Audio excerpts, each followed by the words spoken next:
Hi everyone, मेरा नाम mini यमे है और मैं अरुणाचल प्रदेश की एक छोटी सी जगह बाना से हूँ। आज रेडी होते वक्त मुझे लगा कि मैं अपना केबिन क्रू बनने का सफ़र आप सबके साथ शेयर करूँ। केबिन क्रू बनना हमेशा से मेरा सपना था, लेकिन ये सफ़र आसान नहीं था।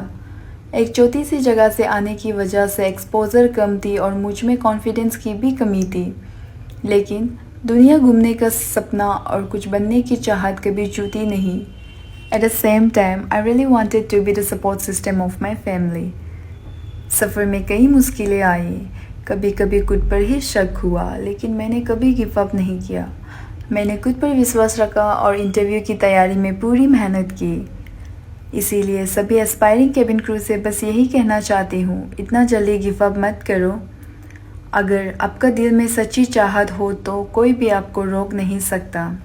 Believe in yourself, trust the timing of your journey, work hard towards your dream because everything is possible.